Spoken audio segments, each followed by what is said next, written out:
नमस्कार विद्यार्थी मित्रांनो, ओएसिस करिअर पॉईंटच्या यूट्यूब चॅनलमध्ये आपलं स्वागत आहे। या व्हिडिओमध्ये आपण पाहणार आहोत CTET पेपर क्रमांक 1 साठी अत्यंत महत्त्वाचा असणारा विषय म्हणजे मॅथमॅटिक्स। 10/1/2022 रोजी झालेला जो काही CTET पेपर क्रमांक 1 आहे ऑनलाईन पद्धतीने झालेला, या पेपरमधील मॅथचे जे 15 प्रश्न आहेत या 15 प्रश्नांवर विश्लेषणात्मक चर्चा आपण या व्हिडिओच्या माध्यमातून करणार आहोत। आपण जर बघितलं CTET पेपर क्रमांक 1 साठी मॅथमॅटिक्स हे 30 मार्क्सला विचारल्या जातं। त्यापैकी 15 मार्क्स हे कंटेंटवर आधारित असतात आणि 15 मार्क्स हे मॅथमॅटिकल मेथोडॉलॉजी किंवा त्याला काय म्हणू आपण पेडागॉजीवर आधारित असतात मॅथच्या। तर ते 15 प्रश्न आपण नंतरच्या व्हिडिओमध्ये बघूया। इथं कंटेंटवर आधारित जे काही 15 प्रश्न आहेत त्याबद्दल आपण सविस्तर चर्चा करूयात।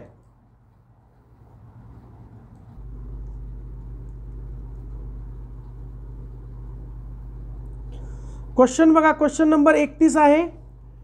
तर काय दिला है पहला प्रश्न आपल्याला, यदि 8 अंकों की संख्या 26 7 नंतर ये दिला है 32 98 11 से पूर्ण विभाजित हो जाती है, ये के स्थान पर क्या अंक होगा। म्हणजे सरळ सरळ आपला 11ची कसोटी विचारली, काय दिला आहे अंक बघा 26 7 ये 32 आणि 98। मग आपला 11ची कसोटी माहिती आहे की सम आणि विषम स्थानाची जर बेरीज केली तर त्यानंतर त्यांचा जो फरक आहे तो 0 किंवा 11च्या पटीत किंवा 11 आला तर त्या संख्येला 11ने निशेष भाग जातो। तर त्यांचं म्हणणं 11ने भाग जातोय तर याच्या ठिकाणी काय येईल। मग बघा 2 7 3 9 बरोबर आहे। 2 7 3 9 यांची आपण बेरीज करू। बघा 2 आणि 7 झाले 7 आणि 2 9 आणि 3 12 12 आणि 9 21। ओके, आता राहिलेले बघा 8 आणि 2 10 बरोबर। इथं ये आहे 10 आणि 6 16। मग आता 21 मधून जर 16 वजा केले तर खाली किती राहिले 5। जर येची व्हॅल्यू 5 असेल तर काय होईल 0 होऊन जाईल। म्हणजे उत्तर मिळालं ऑप्शन नंबर 3, कारण 21 वजा 21 0। पुढचा प्रश्न आहे, observe the given pattern and fill in the blanks. आपल्याला दिले 1 1 आणि मध्ये झेड आहे 4 8 4 8 आणि y 9 27 आणि x डॅश डॅश 25 v आणि 125। म्हणजे बघा 1 चा वर्ग 1 आणि 1 चा घन 1। मग आता 2 चा वर्ग 2 चा घन 4 8, 3 चा वर्ग 3 चा घन 9 27। म्हणजेच काय 4 चा वर्ग 16 आणि 4 चा घन 64 येणार आहे। आणि मध्ये काय येणार z y x रिटर्न चाललोय आपण, नंतर w आणि v म्हणजेच काय 16 w 64 अशी ही सिरीज असणार आहे। पुढचा प्रश्न आहे आपला, एक तार को मोड़कर एक आयत बना जिसका परिमाप 40 cm है। उस तार को फिर मोड़कर एक दूसरा आयत बनाया गया जिसकी लंबाई पहले आयत से 1/3 भाग है। उसकी चौड़ाई पहले आयत की चौड़ाई से आधी है। दूसरे आयत का क्षेत्रफल कितना होगा। या साइड थोडं स्टेप बाय स्टेप जावं लागेल बघा। पहिला एक असा आयत बनवला, ओके। तर बघा ही लांबी आणि ही रुंदी, तर ती कशी आहे, याची परिमिती किती आहे 40। मग बघा परिमिती दिली 40, परिमिती सूत्र काय 2 कंसात l + b। मग आता हे 2 इकडे आले तर इथं झाले 20 बरोबर l + b। हे झालं आपलं समीकरण 1 तयार, ठीक आहे। आता आपण समीकरण 2 बघूयात। समीकरण 2 साठी आपलं काय करायचं आहे, जो दुसरा आयत झाला त्यांचं असं म्हणणं आहे परिमिती याची सुद्धा किती आहे 40च आहे, परंतु याची लांबी किती आहे पहिल्या आयताच्या लांबीच्या 1/3।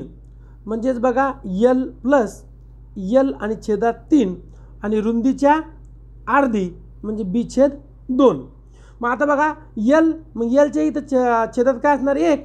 मग आपण छेद समान करून घेऊ, 3 1 3 3 बघा 3l + l छेदात 3 बरोबर 4l छेदात 3। मग आता आपलं सूत्र टाका किमतीमध्ये जसं दिलं आहे तसं। याची पण परिमिती किती आहे 40 बरोबर 2 कंसात काय लांबी प्लस रुंदी, म्हणजे याची लांबी किती आहे 4l छेदात 3 आणि रुंदी किती आहे b/2 लक्षात। मग बघा आता आपण याला आणखीन आता लसावी पद्धतीने छेद समान करून घेऊ। बघा 40 बरोबर 2 गुणेला किती झालं 4 दुनी 8 8l + 3 दुनी 6 म्हणजे 3b आणि छेदात किती आलं 6. मग बे एक बे आणि बे त्रिक 6 बरोबर. म्हणजे आपल्याला फायनल काय मिळालेलं आहे ते आपल्याला बघून घ्यायचं आहे. हे 3 इकडं भागाकारात होते, इकडं 2 आले गुणाकारात. मग समीकरण 2 काय मिळतं आपल्याला 4 त्रिक हे किती झाले 40 त्रिक 120. मग समीकरण 2 मिळालं बघा 120 बरोबर 8l प्लस 3b. मग हे समीकरण झालं 2. आता थोडंसं स्क्रीनवर लिहायचा प्रॉब्लेम येतोय म्हणून एकदा आपण याला रब करू आणि परत एकदा लिहूत. ओके बघा समीकरण आपलं एक जे होतं ते काय होतं l प्लस b बरोबर 20 आणि दुसरं समीकरण होतं 8l प्लस 3b बरोबर 120. आलं लक्षात. आता आपण काय करू समीकरण 1ला जे समीकरण 1 आहे आणि हे आपलं समीकरण 2 आहे. समीकरण 1ला आपण b समान करून घेऊ -3 ने गुणून. ठीक आहे -3 ने गुणून. मग आपलं समीकरण काय तयार होईल बघा -3l - 3b बरोबर 20ला गुणलं तर -60. ओके मग समीकरण 2 आणि 3 हे झालं समीकरण 3. याची काटछाट करून घेऊ. हे बघा -3 + 3 कटले 8 मधून 3 गेले आता आलं 5l बरोबर 120 मधून 60 गेले खाली आले 60. मग l बरोबर 5 च्या भागाकारात आले 12 पंचे 60. मग पहिल्या समीकरणात जर किमती टाकल्या तर l ची किंमत आली 12 प्लस b बरोबर 20. मग आता b बरोबर किती झालं 8. आलं लक्षात. l ची आणि b ची किंमत आपल्याला मिळालेली आहे. मग आता आपला जो दुसरा आयत होता हा जो आपला दुसरा आयत होता याची लांबी किती आली होती 4l/3 आणि रुंदी किती आली होती b/2. मग आता l ची किंमत मिळाली 4 × 12/3 3 1 3 3 चौक 12 4 चौक 16. लांबी किती मिळाली आपल्याला 16 मिळालेली आहे. रुंदी बघा किती होती 8 8/2 बरोबर 4. मग रुंदी काय मिळाली 4. मग आता आपल्याला माहीत आहे की क्षेत्रफळाचं सूत्र काय आहे लांबी गुणिले रुंदी. मग 16 चौक 16 × 4 बरोबर 16 चौक 64 cm². पर्याय क्रमांक 3 आपलं उत्तर होणार आहे. नेक्स्ट क्वेश्चन पाहूयात आपण. वैष्णवी के पास आपल्याला जो पुढचा प्रश्न दिला स्टेप बाय स्टेप समजून घ्या. वैष्णवी के पास 5 रुपये 10 रुपये और 20 रुपये के सिक्के हैं. 5 सिक्के की संख्या 10 सिक्के की संख्या की तिगुनी है म्हणजे तिप्पट है और 20 सिक्कों की संख्या 10 सिक्कों की संख्या की आधी है म्हणजे अर्धी है. यदि 20 के 7 सिक्के है बघा 20चे किती आहेत 7 सिक्के बरोबर आहे. मग 10चे काय असणार याच्या दुप्पट म्हणजेच किती 14 आणि लगेच 5चे किती असणार बघा 14 त्रिक 14 × 3 14 त्रिक 42 बरोबर आहे. मग एकूण विचारलेलं आहे गुणाकार करून घ्या. गुणाकार लगेच करून घ्या. 7 दुनी 14 140 रुपये 14 दावे 140 आणि 42 × 5 42 × 5 5 गेले 42 4 दुनी 210. याची बेरीज करा आता 140 140 आणि 210 बरोबर किती येते 490. पर्याय क्रमांक 3 उत्तर होणार आहे. नेक्स्ट क्वेश्चन है एक घन ऐसा है ऐसी की त्रिमाही 3D आकृति है जिसके सभी सतह फलक एक जैसे हैं. निम्नलिखित में किस आकृति को इस समूह में रखा जा सकता है. इंग्लिश बघा.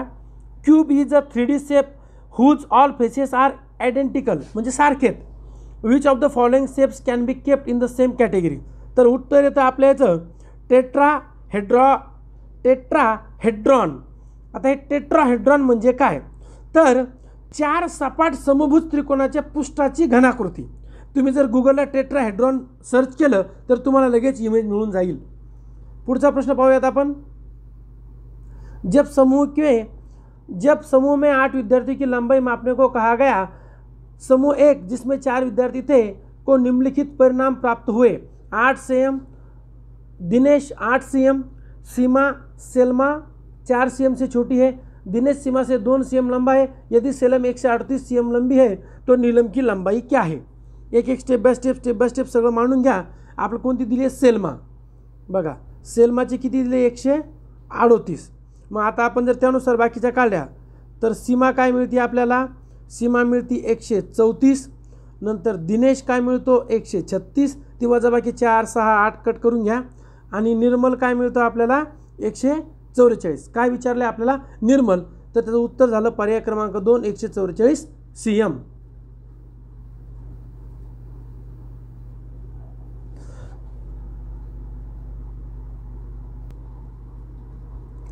क्वेश्चन दिलाय the number of 9,19,90,099 in figure can be return as.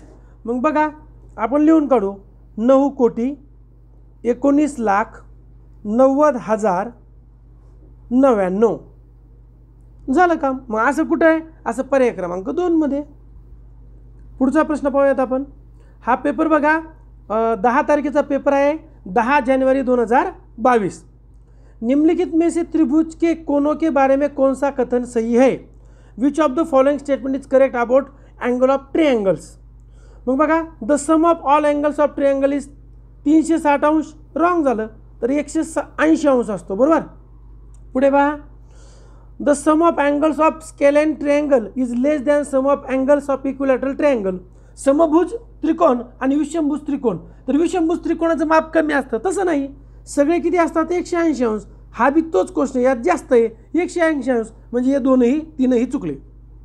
The sum of all angles of triangle 180 अंश हेच बरोबर आहे, झालं काम. पुढचा प्रश्न पाहूयात. एक दुकानदारने आता काय दिलंय 11 लिटर आणि 370 ml. नंतर हे काय याचं होतं सेपचं ज्यूस होतं, 8 लिटर आणि 449 संत्र्याचं होतं, आणि 3 लिटर आणि 150 ml हे एक ज्यूस होतं. तर मिश्रण केलं 950च्या छोट्या छोट्या हे बाटल्या भरल्या. मग बघा आता 11 litre plus 8 litre plus 3 litre बरोबर. मग आता 11 लिटर 8 लिटर आणि 3 लिटर हे किती झालं आपलं 22 लिटर. पण आपल्याला कशात करून घ्यायचं ml मध्ये. मग किती झालं 1 2 3 22,000 ml. आणि ml किती दिले 370 प्लस 490 प्लस 150 हे किती झालं 1010 ml. दोहीची बेरीज करा मग ते किती होतं आपलं 23,010 ml. एक कितीचा बनवायचा 950चा. शून्य काढला. जर आपण भागाकार गुणाकार केला तर काय मिळतं आपल्याला 24 लिटर आणि वरती राहतं 210 ml. असं कुठं आहे पर्याय क्रमांक 1 मध्ये. पुढचा प्रश्न पाहूयात आपण. आपल्याला दिले निम्नलिखित में से कौन सा कथन सत्य है. Which among the following is a true. 7 is a factor of 91 बरोबर आहे. 7 जो आहे तो अवयव आहे कितीचा 13 7 91 आलं लक्षात. 13 इज मल्टिपल ऑफ 117 नाही, हे उलट झालं.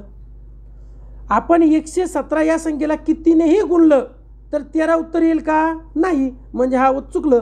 काय पाहिजे होतं 117 येण्यासाठी 13ला कितीने गुणावं. मग 13ला जर आपण 9ने गुणलं तर 117 येतं, म्हणजे 2 नंबर चुकलं. 3 number 21 is a multiple of 7 आहे. 7 गुणेला 3 बरोबर 21, म्हणजे ए आणि सी बरोबर. ए आणि सी बरोबर पर्याय 2 आपलं उत्तर होणार आहे. पुढचा प्रश्न आहे select the group letters that does not have any lines of symmetry. Does not have any lines म्हणजे त्यामध्ये सममिती नाही. बघा XY मध्ये आहे, ABC तर कन्फर्म आहे, आणि M आणि O मध्ये आहे, N मध्ये नाही. परंतु PQR यामध्ये तिघांमध्येही नाही, म्हणजे आपलं उत्तर होणार आहे की ज्यामध्ये does not any line of symmetry सममिती कशीच असणार नाही PQR. पुढे दिला आपल्याला सोनू लालू और वीना अपने घर के पास स्टेडियम के चारों एक गोलाकार ट्रैक पर एक ही समय के एक ही दिशा में चक्कर लगाते हैं. उन्होंने एक समय पर दौड़ना शुरू किया और सोनू ने 99 सेकंड, लालू ने 154 सेकंड और वीना ने 126 सेकंड में एक चक्कर को पूरा किया. कितने मिनट में सेकंदों बाद तीनों एक साथ आरंभ बिंदु पर आएंगे. सरळ सरळ लसावी काढून घ्या आपण जसं काढतो तसा. बघा 99 154 आणि 126. बघा पहिले जर आपण 2ने भाग दिला तर 99 जसं तसंच राहील बरोबर आहे. इथं येईल 77, इथं येईल 63. नंतर आता 3ने भाग दिला, इथं आलं 33, 77 जण तेच राहिले, इथं आलं 21. परत आपण 3ने भाग दिला, इथं आले 11, 77 जण तसे इथं आले 7. मग आपण काय केलं आता 7ने भाग दिला बरोबर, 11 जण तेच राहिले, इथं किती झाले 77ला 77 जे झाले 7च्या ऐवजी आला 1, बरोबर. नंतर आपण भाग दिला 11चा. मग आता बघा इथं आला 1, इथे आले 7 आणि इथे आला परत 1, बरोबर आहे. इथे 77 ऐवजी किती आले होते, 11 आले होते. आलं लक्षात. मग अशा प्रकारे आपल्याला लसावी कसा मिळाला, 2 गुणेला 3 गुणेला 3 गुणेला 7 गुणेला 11 बरोबर किती आलं, 1380 सेकंद आलं. मिनिटात करून घेऊ भागेला 60, तर मिनिट येतं आपल्याला 23 मिनिट आणि 6 सेकंद. पर्याय क्रमांक 3 उत्तर होणार आहे. नेक्स्ट क्वेश्चन आहे आपल्याला मार्क दिलेत अजमलचे, तर UT युनिट टेस्ट 1 आणि UT युनिट टेस्ट 2. मग आता यामध्ये पुढे आपलं विचारलं आहे which among is following correct. पुढं पर्सेंटेज वगैरे विचारलेलं आहे, म्हणून आपण काय करतो अगोदरच काढून घेऊ. बघा 40 पैकी 36 पडले म्हणजे किती पर्सेंट पडले, 90% पडले. आलं लक्षात. असं आपण सगळं पर्सेंटेज काढून घेणार.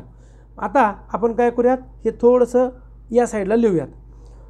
पहिले किती पडलेत, 40 पैकी 36 म्हणजे हे झालं बघा, पहिले झालं 90%, नंतर दुसरं झालं 80%, तिसरं झाले सोशल सायन्स झाले 40 पैकी 40 म्हणजे 100%, 35 म्हणजे 87.5 आणि 32 म्हणजे 80%. युनिट 2ला बघा 90%, तर 27 म्हणजे 21 म्हणजे तर 70%, ह्या 30च्या काढतोय आपण हां. नंतर 96.6%, नंतर 30 पैकी 30 म्हणजे 100% आणि नंतर 90%. आलं लक्षात. टक्केवारी काढली. मग आता जर आपण सोडवलं ते काय म्हणतात, percentage of marks all subject except social science has increased. तर हे रॉंग आहे. बघा सोशल सायन्सला इथे किती होते, 100%, इथे किती झालेत 96%, म्हणजे पहिलं रॉंग झालं. नंतर percentage of marks Hindi same, हिंदीला किती होतं, इथं 80% आणि इथं 70.70%, नाही हे बी रॉंग आहे. मग हेच आपलं बरोबर आहे. Aggregate percentage of marks unit test first less than unit test second. आता ॲग्रिगेट काढायचं आहे. मग आपण काय करूया, ॲग्रिगेट काढून घेऊयात. बघा जर या सगळ्यांची बेरीज केली तर किती येते, 175 आणि किती 5 4 25 200 पैकी 175 गुणेला 100, 0 काढला 0 काढला 175चे अर्धे किती आले, 87.5. युनिट टेस्टमध्ये आले 87.5 आणि युनिट सेकंड जर काढली तर ते येतं 89.33. म्हणून आपलं उत्तर मिळतं ऑप्शन नंबर 3. नेक्स्ट क्वेश्चन पाहूयात आपण आता. Choose the correct option that shows all following decimal numbers in descending order. Descending आहे, उतरता क्रम पाहिजे आपल्याला. तर जर आपण पाहिलं तर सगळ्यात मोठी संख्या आपल्या अगोदर घ्यायची आहे, ती आहे 54.13. हे बघा 45 43 54 13 आहे, म्हणजे पहिला आणि दुसरा पर्याय तर काढला. मग हे दोन आपण पाहूया. मग यानंतर बघा ही लहान आली, म्हणून पर्याय 3 आपला उत्तर मिळणार आहे. शेवटचा प्रश्न पाहूयात आपण. मीना अपने घर से 7:25 बजे निकलती है और 8:07 बजे स्कूल पहुंचती है. जोश का स्कूल पहुंचने में मीना से 7 मिनट ज़्यादा लगते हैं. यदि जोश 8:13 में पहुंचता है तो घर से कितने बजे निकला. बघा 7:25 ते 8:07 ओके, किती मिनटं लागले, 42 मिनिट. तर जोशला 7 मिनटं शिल्लक लागले, जोशला किती लागतात, 49 मिनिट. जोश पोहोचला कितीला, 8.13ला. यातून 49 वजा करा. मग जर आपण यातून 49 वजा करायला गेलं तर इथे किती झाले, 7. हातचा आला 1 तास, 1 तास म्हणजे 60 मिनिट. मग हे किती झालं आता, 73. 73मधून 49 गेले, 3मधून म्हणजे 13मधून 9 गेले, आले 4. इथे किती राहिले होते, इथे राहिले होते 6. 6तून 4 गेले, आले 2. 24 मिनिट. 7 तास 7 वाजून 24 मिनिटाला पर्याय क्रमांक 1 होणार आहे. बघा अशा प्रकारे आपण काय केलं आहे, CTET पेपर 1चा 10/1/2022 म्हणजे 10 जानेवारीचा पेपर आपण समजून घेतलेला आहे. या अगोदर आपण 3 तारीख, 4 तारीख, 5 तारीख, 6 तारीख, 7 तारीख, 8 तारीख यांचे स्वतंत्र गणिताचे व्हिडिओ बनवलेले आहेत, जे आपल्या चॅनलच्या प्लेलिस्टमध्ये तुम्हाला मिळून जाईल. व्हिडिओ आवडल्यास लाईक करा, आपल्या मित्रांना शेअर करा, तसेच OSS करिअर पॉईंटचे यूट्यूब चॅनल सबस्क्राईब करा. धन्यवाद.